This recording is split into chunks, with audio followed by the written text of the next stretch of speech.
Hey everybody, welcome back to Ed's Metalworks. We're going to do a little comparison today.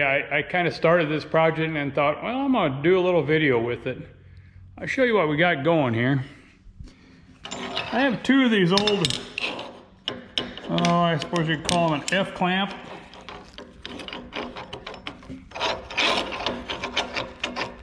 Anyway, they're both in this rusty shape right now. Now they're kind of a cam lock deal. I'll set you up, see if I can get one to work on there. Set it on the edge of the bench here.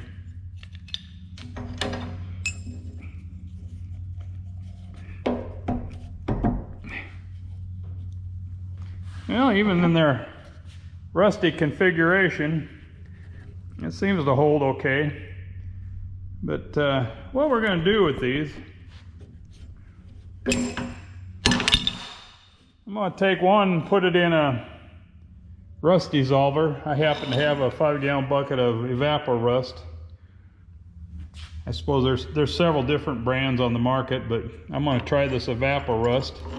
And the other one, I'm on a glass bead. I got a glass bead cabinet that I use for a little bit of everything. It really comes in handy. I like restoring tools anyway, so if I find a junk tool somewhere, I try to save it from the scrapyard and see what happens to it. But anyway, we're going to throw one of these in the Evapor-Rust, and I'll sandblast one, and I'll bring you back when that process is done, and we'll compare what the two look like after that. Okay? Okay, here we are. It's been about, let me see, about 28 hours that clamp has been in that rust dissolver. I didn't sandblast or glass bead this one. I just wanted to do a comparison about what they both look the same when that went in there. We'll pull this one out and maybe scrub it off, and we'll do a comparison to see how how it looks coming out of the rust converter. All right, there we go. All right, get you set up here so I can get that out of there.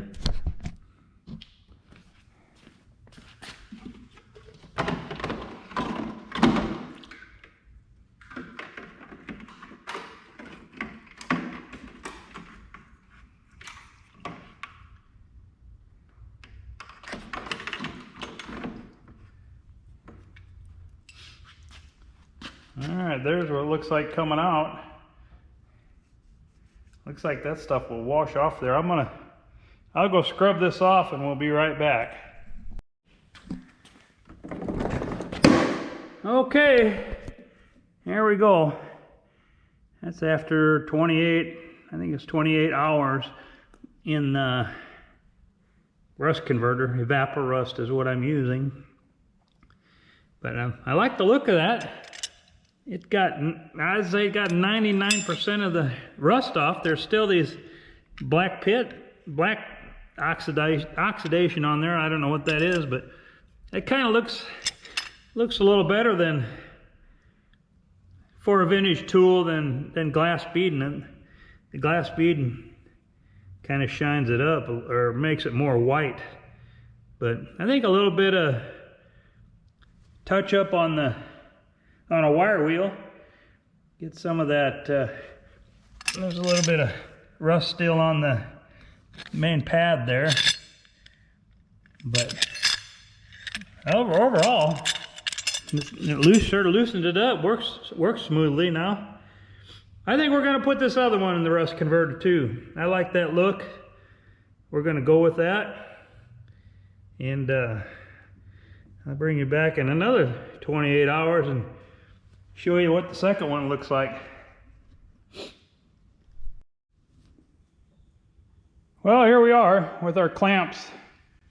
I know I stated in that last little segment that I was going to run the other one through the rust converter too, but this is a comparison video. I don't know what I was thinking. I wanted to do one with the rust converter and one with the glass bead, but anyway, here they are. as they've come out. This is the glass bead one, and this is the rust converter one. Not a whole lot of difference in them. Both of them I've polished up a little bit on the edges with the wire wheel here, with my wire wheel. But other than that, and spray a little WD-40 on them to keep them from rusting up right away. But anyway, they come out pretty similar. As you can, I don't know if you can tell in this video or not, but this one is a little bit lighter. That's the glass bead one. It makes the metal a little bit lighter. This one almost kind of looks just like an original tool, I would guess. I don't know what these look like originally, but anyway, that's the difference between the glass bead and the Evapo-Rust. I suppose it's whatever you have access to that you can use for a rust remover on jobs like this. I don't know the rust remover. I think my 5-gallon pail costs around 130 bucks. And of course, I don't know how long it lasts for sure, but I got quite a bit more money invested in the glass bead machine, and the bags of, I think it's 40 pound bag of recycled glass for that machine is about $15-16. So, but it lasts forever. I've been running the same glass for a long time. But anyway, that's that comparison. Like I said, it works good either way. Either one of them is a good rust remover. But there are times when the Evapo-Rust type converter, I think, is a little kinder. Like these two pipe thread tools. I run the dies and these spacers and all the screws and bolts and stuff through the Evapo-Rust rather than glass bead them, because I didn't want to pit them. It does pit it just a little. You can just barely see it with the glass.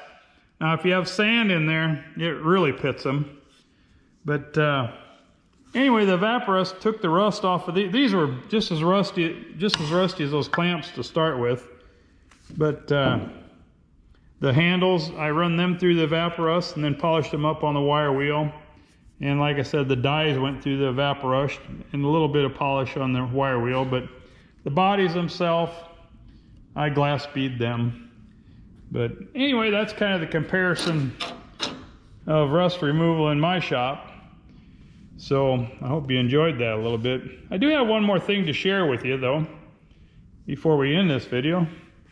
I don't know how many of you know about these magnetic vent covers. You can get them at the big box home improvement stores. They come in a pack of 3 and the size is 8 by 15 and a half. Anyway, it's this vinyl magnetic stuff. Show you what I did with it. Go around here. I make little labels and stuff every now and then with it, but a friend of mine, he's got a CNC plasma. He cut me out this stencil, and I just quickly made a little sign here. You can see how I didn't have it quite down on this magnetic material, so it got a little blurry there. But you know, stuff like that. You can cut it to whatever size you want, slice it, make labels for your toolbox.